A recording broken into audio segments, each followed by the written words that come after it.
I'm okay, I'm fine. Kincana, Kincana, teng neng neng neng neng. Ku menahan rasa sakit, rasa sakit. Few moments later. Halo guys, kembali lagi bersama kami Lomba 2. Di sini kami akan mengambil sampel tanah secara kimia. Perkenalkan, nama aku Siti Aisyah. Aku Yola Nirwana. Aku Tengku Didi Gunawan. Aku Sefira Najwa. Aku Tri Cahya Permoni. Dan aku Tiara Kartika Dewi. Sampai jumpa lagi. Selamat menyaksikan. Dah.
Penetapan unsur hara P pada tanah kering. Nah, di sini kami sudah ada tanah dari lahan kelapa sawit, ada tanah di luar piringan, dan juga ada tanah di dalam piringan. Adapun langkah-langkahnya, yang pertama kita siapkan tabung reaksi, 2 tabung reaksi, kemudian kita masukkan tanah ke tabung reaksi ini. Tanah di luar piringan sebanyak 0,5 mili.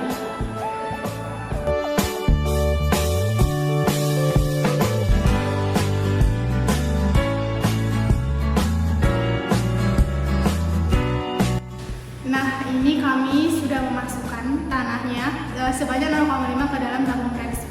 Adapun langkah selanjutnya yaitu kita masukkan reaksi P1 ke dalam tabung reaksi sebanyak 3 mili.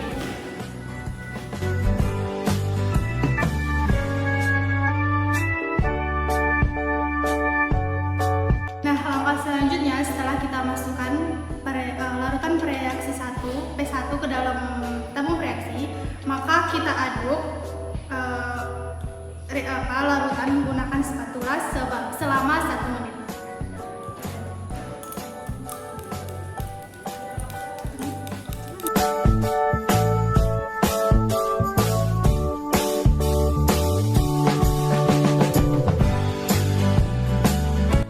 Baiklah, setelah kita aduk selama 1 menit, kemudian larutannya kita diamkan sampai larutan menjadi jernih.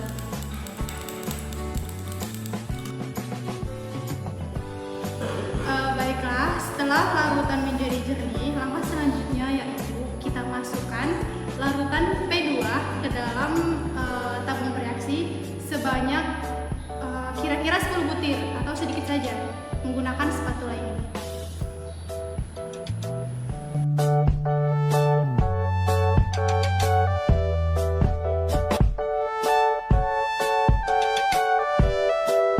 Nah, kemudian kita goyang, tapi jangan sampai airnya menjadi keruh.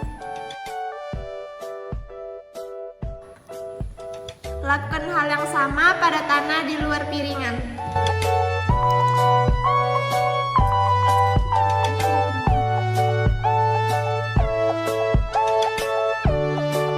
Baiklah, setelah larutan tadi kita goyangkan, kemudian kita diamkan selama 5-10 menit lamanya.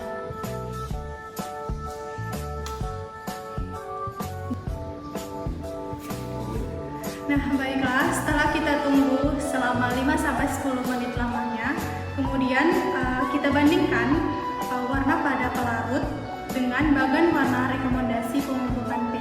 Kita lihat bahwa larutan tanah yang berada di luar piringan itu berada pada bagan warna non-andisol dengan status P rendah.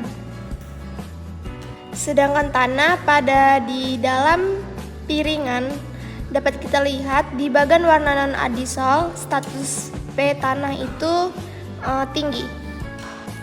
Nah baiklah, demikian praktikum penetapan unsur hara P pada tanah di luar piringan dan juga di dalam piringan.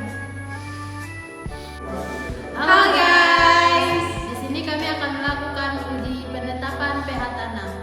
Pertama-tama kita sudah ada tanah yang di dalam piringan dan juga di luar piringan. Oke baiklah, yang pertama kita ambil gelas reaksi dan kemudian kita isi tanah sebanyak 0,5 mili. Baiklah, saya akan memasukkan tanah yang di dalam piringan sebanyak 0,5 mili.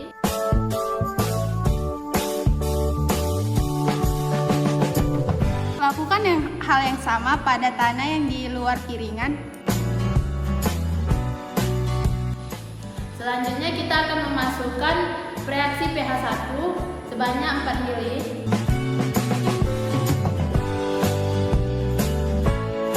Kemudian lakukan hal yang sama pada tanah di luar piringan.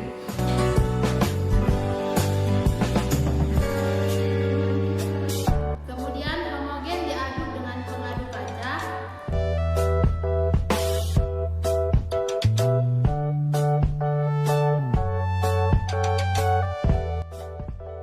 Nah untuk yang selanjutnya kita tambah 1 hingga 2 tetes indikator warna reaksi pH 2.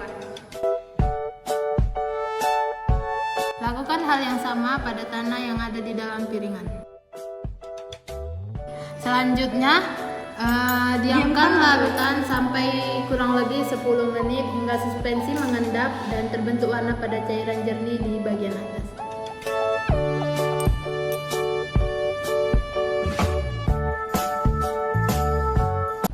Nah setelah didiamkan selama 10 menit, kemudian larutannya kita cocokkan dengan bagan warna pH tanah.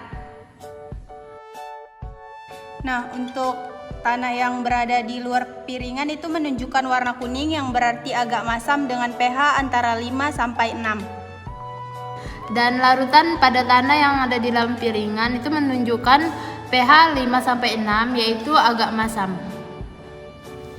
Oke, untuk langkah selanjutnya untuk menentukan kebutuhan kapur, tambahkan reaksi kebutuhan kapur. Tambahkan tetes demi tetes hingga muncul berwarna hijau. Lakukan hal yang sama pada tanah yang berada di dalam piringan. Nah pada saat memasukkan reaksi kapur tadi, jangan lupa dihitung berapa tetes reaksi kapur yang kita masukkan, karena jumlah tetes tersebut menunjukkan jumlah kapur yang akan ditambahkan sesuai yang tertera pada tabel kebutuhan kapur. Nah untuk hasil yang kami dapatkan dari uji pH tanah tadi, untuk tanah yang ada di luar piringan dan tanah yang ada di dalam piringan itu menunjukkan pH 5 sampai 6 yang berarti agak masam. Dan untuk kebutuhan kapurnya kami menaruhnya untuk yang di luar piringan sebanyak 9 tetes dan yang di dalam piringan 9 tetes juga. See you, bye-bye. Halo semua. Di sini kami akan menentukan unsur hara pada kalium. Sampel tanah pada tanaman kelapa sawit yang berada di dalam piringan dan di luar piringan. Pada penentuan kalium kali ini kami menggunakan 3 larutan. Yang pertama itu ada K1, K2, dan K3. Baik, pertama ambil tabung reaksi dan diisi tanah sebanyak 0,5 mili.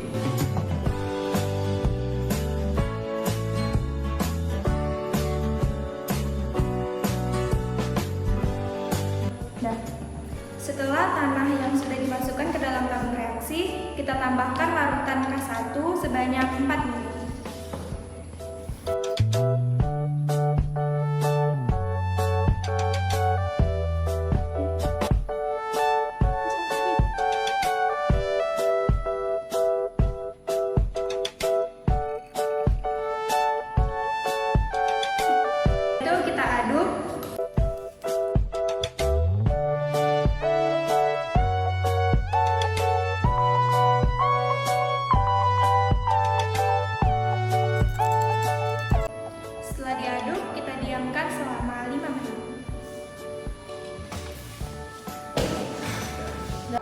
Setelah 5 menit kita akan menambahkan lagi larutan K2.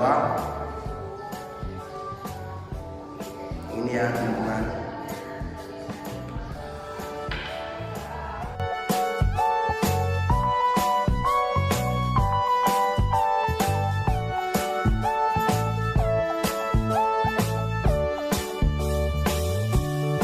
Kita teteskan, lalu kita goyangkan dan lalu kita diamkan lagi selama 5 menit. Setelah larutan kita diamkan selama 5 menit, Kita lanjut, kita masukkan larutan yang ketiganya. Kita masukkan sebanyak 2 mili.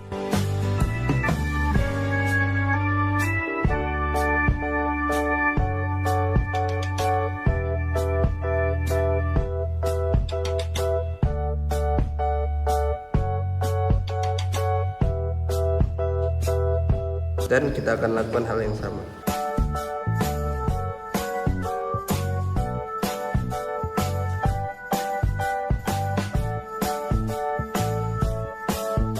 Setelah kita tambahkan larutan ketiganya, kita amati hasil dari penetapan pada unsur hara kalium pada tanah.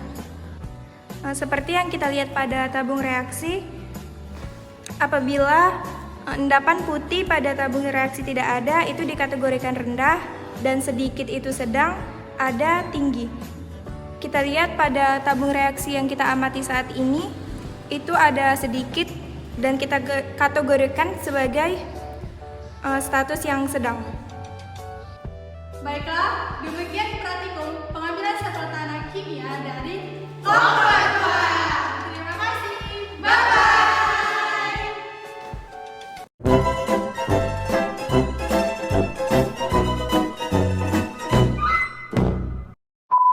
Ya, bye-bye. Sebelumnya perkenalkan, nama saya.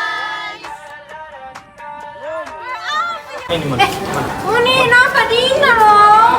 Ini udah mulai loh. Halo sahabat, 2 tabung reaksi. Penyakit.